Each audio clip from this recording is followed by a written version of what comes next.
প্রতিদিন একই রকমের ব্রেকফাস্ট অথবা ডিনার খেয়ে যদি বোর হয়ে থাকেন আপনারা, তাহলে একবার হলেও আমার বানানো এই রেসিপিটা বাড়িতে বানিয়ে দেখতে পারেন। রেসিপিটার নাম হলো মুগ ডাল ইডলি। এটা খুব হেলদি একটা রেসিপি আর খুব চটজলদি বানিয়ে নেওয়া যায়। আর এই ইডলিটার সাথে আমি বানিয়ে নিয়েছিলাম বাদামের চাটনি। চলুন রেসিপিটা শুরু করে দেওয়া যাক। এখানে আমি কিছু সবজি কেটে নিয়েছি আর মুগ ডালটা ভালো করে ধুয়ে 1 ঘন্টা মতো আমি ভিজিয়ে রেখেছিলাম। সবজির মধ্যে নিয়েছি গাজর, ক্যাপসিকাম আর পেঁয়াজ কুচি। সমস্ত কিছু রেডি করে নিয়েছি আর যে কড়াইটা ইডলিটা বানাবো সেটাতে জল দিয়ে আমি একটু গরম বসিয়ে দিয়েছি। এবার আমি মিক্সির জারের মধ্যে দিয়ে দিচ্ছি ভিজিয়ে রাখা ডালটা। ডালটা কিন্তু 1 ঘন্টার বেশি ভিজিয়ে রাখলে আরো ভালো হয়, তবে আজকে আমি 1 ঘন্টা মতোই ডালটা ভিজিয়ে রেখেছিলাম। এবার আমি এর মধ্যে দিয়ে দিলাম টক দই আর দিলাম 3টে কাঁচা লঙ্কা। ভালো করে একটা স্মুথ একদম পেস্ট করে নিতে হবে, একটাও যেন ডালের গোটা ভাব না থাকে। ভালো করে কিন্তু এই পেস্টটা করে নিয়েছিলাম। এর মধ্যে দিয়ে দিয়েছি স্বাদ মতো নুন আর কেটে রাখা সবজিগুলো দিয়ে দিয়েছি। সবজিটা আমি ডালের সাথে বেশ ভালো করে একটু মিক্স করে নিলাম। এবার এর মধ্যে আমি একটা ফোড়ন দেব। তো এখানে দিয়েছি একটুখানি সর্ষের তেল। তেলের মধ্যে দিয়ে দিলাম জিরে আর সর্ষে ফোড়ন। আপনারা চাইলে কলাইয়ের ডাল, একটু ছোলার ডাল আর একটু কারি পাতাও দিতে পারেন, তবে আমি আজকে এগুলো ছাড়াই করছি। বেশ ভালো করে ফোড়নটা দেওয়ার পরে মিক্স করে নিলাম আর ইডলির যে প্যানটা আছে তার মধ্যে একটু করে আমি সাদা তেল লাগিয়ে নিচ্ছি, তাতে করে ইডলিগুলো খুব সহজেই উঠে আসবে।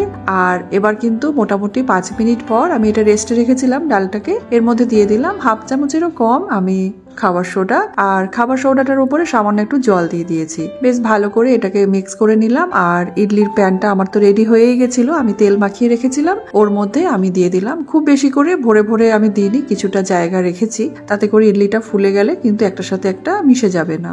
জলটা যখন ফুটে উঠেছিল কড়াইয়ের মধ্যে, তখন আমি এর মধ্যে দিয়ে দিচ্ছি ইডলির প্যানটাকে আর ঢেকে রেখে মোটামুটি 10 মিনিট থেকে 15 মিনিটের মতো করে নেবো কুক।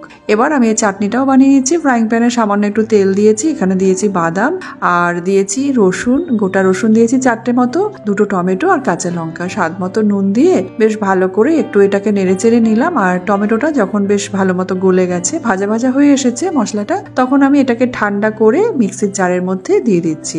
একেবারে ঠান্ডা হয়ে যাওয়ার পরে এটাকে বেটে রেখে দিলাম।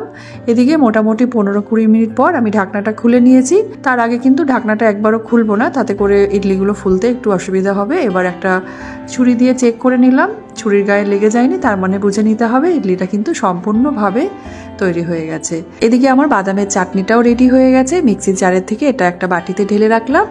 আর ওপরে ঠিক একই রকম মশলা আমি দিয়ে দিলাম, মশলা বলতে ফোড়ন দিয়ে দিলাম, একটু জিরে আর দিয়েছি সর্ষে ফোড়ন।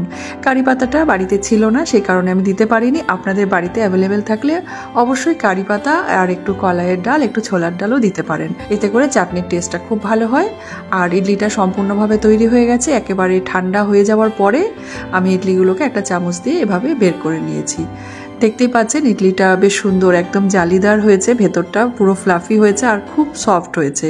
একঘেয়েমি চাল অথবা সুজির ইডলি তো আপনারা অনেকেই খেয়েছেন, তবে একবার হলেও মুগ ডালের এই ইডলি রেসিপিটা বাড়িতে বানিয়ে দেখতে পারেন। আশা করি আপনাদেরও খুব ভালো লাগবে। ডিনারটা আজকে আমরা এই ইডলি দিয়েই সেরে নেব। গরম গরম মুগ ডাল ভেজিটেবল ইডলি, তার সাথে বাদামের চাটনি, খেতে কিন্তু অসাধারণ হয়েছে। আজকের এই রেসিপিটা যদি আপনাদের ভালো লেগে থাকে তাহলে একটা লাইক, কমেন্ট এবং শেয়ার করার অনুরোধ রইল। আপনাদের সামনে আবার হাজির হব নতুন কোনো রেসিপি নিয়ে। আপনারা সবাই খুব ভালো থাকবেন, সুস্থ থাকবেন। ধন্যবাদ।